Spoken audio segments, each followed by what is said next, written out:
Okay. Did you have any internships or apprenticeships like before you went into the academy? Yes. So when I was 18, 19, through my 21st birthday, I was a part of the Explorer program, which is associated with the California Highway Patrol, where I could go and participate with the officers, learning the job, experiencing the job, and getting prepared to go into the academy. Mm. Okay. So tell me about some of your first jobs.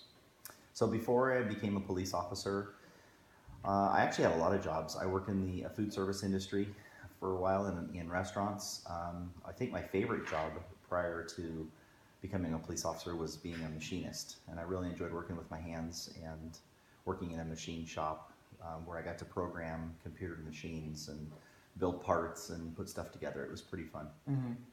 Okay. So growing up and looking for jobs in the future, what should I do and what should I avoid? Well, I think the biggest thing you need to understand about going into the workforce is that you need to be prepared. So you need to get yourself educated for whatever it is. Your college education is extremely important because jobs are very competitive and they want to see that upper level education. They want to Mm. see specific skill set going into the industry. So, for instance, if you're going to go into law enforcement, it really helps you to get a degree in criminal justice or criminal administration. Then you understand what it is you're getting into. Hmm. Okay. So what worked well for you, like in the academy, and then or in police force, and then what would you do differently? Well, like I said, I only got about halfway through my degree, and I would absolutely finish that because once I started with my police work, um, it was very difficult to go back to school because then life was running full force. So I found myself starting my family and starting to purchase a home and purchase a car and things like that. And along with those things, having children came the responsibility and having to pay the bills, and I just couldn't find the time to finish it. So if I had advice to give you, it would be finish your degree, get your education done before you start your family. Hmm. Okay. How did you get to where you are right now? So right now I'm a sergeant with the California Highway Patrol. Um, I went to the academy in 1994 and came out to road patrol in South Los Angeles. Worked in South Los Angeles, then Santa Ana, and I really tried to make my career diverse by getting my fingers involved or getting myself involved in different facets and different areas of the job. So I was a public information officer, I was a community outreach officer, and I really wanted to be a well-rounded person. So I put myself through some classes, and when I had about 12 years on, I decided to promote. Mm. So in my 12th year on the job, I promoted to sergeant, and I've been a sergeant now for about 10 years, and I'm preparing to take the next step, which would be a lieutenant promotion. Cool. All right. What do you love about your job, and what do you find challenging? The thing I love about my job is working with people. I'm a pretty gregarious person, so I like to um, interact with the people. I like to engage and have the conversation and help and feel like I'm helping someone, not only the people that are out in the world, but also the people that I work with.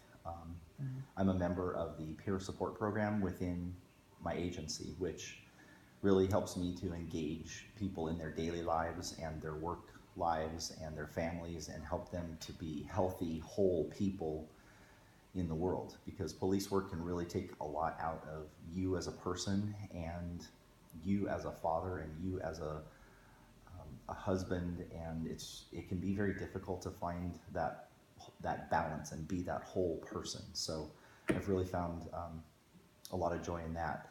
The parts that I find challenging are administratively. I think there are some very high standards and a lot of um, policies and procedures that we have to follow, and sometimes those are pretty stringent and pretty stiff, and sometimes the deadlines are hard to meet, and there's a lot of pressure to get audits and inspections and training and things done. So. Mm. Okay. So how does the economy impact what you do? So we're funded, the California Highway Patrol is funded through vehicle registration. So times are good when people have money because they go out and buy new cars and new things. And that trickles into the vehicle registration tax, which makes it more lucrative for us to hire more police officers and to upgrade our equipment, maybe to upgrade the software or upgrade the hardware or buy new cars or new equipment, new vests and uniforms and things like that. Mm. How much competition is there in this industry? Well, I, I always say that being a police officer is job security. I think our society is always going to need police work. So I think the competition that we have is merely what kind of police work do you want to do? So when you look at a city police officer does different work than the sheriff's does, than different work does the highway patrol does. So we all do different things. I chose the highway patrol because I enjoyed being out on the road. I enjoyed the freedom. I enjoyed the ability to move around and find new challenges and new places to look at, new places to work. Mm-hmm. So what are some barriers for entry in this industry? Well, my particular agency is the California Highway Patrol, has very high standards. So in order to get into my department, you're going to have to be absolutely squeaky clean. And that means no criminal record at all, no drug record at all. You need to have good credit. You need to have a great resume. You need to have a grade point average that's high enough. You need to graduate high school. You need to be able to engage. You need to be self-confident yet compassionate. You're going to need to be able to pass some basic tests such as written examination and go through an oral interview and pass a physical agility test. And there's a series of things, psychological testing, before you can become a peace officer. Mm-hmm. How is pay split between employees? So an entry-level employee starts at the very bottom, and then as the years go on, every year you get a step raise. It might be a 5% for 3 years, and that's like a probation period. And with each step or promotion that you take, you start that probation period over. So when you become an officer, there will be 3 steps for you to get top pay. When you become a sergeant, you start at the bottom of the sergeant scale, and you have to take 3 years to maximize your top step pay. There's also other things that you can do. For instance, pilots get extra pay, motorcycle officers get extra pay, investigators, etc. So there's a few different ways that you can earn extra money, and overtime, of course. How does living in a more affluent part of the world affect your job?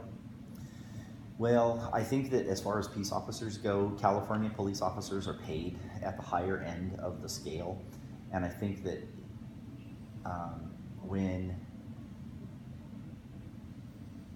there's an expectation of the community that you live in to have a high standard. In order to find a quality employee, you have to pay to have that quality employee in your community. So that's why we have such high standards, because we can find quality people to do the job. We have expectations. I think working in an affluent community creates its own challenges because of how you have to treat people. There are some entitlement issues and some expectations by the community that you work in on how a peace officer is to behave and how that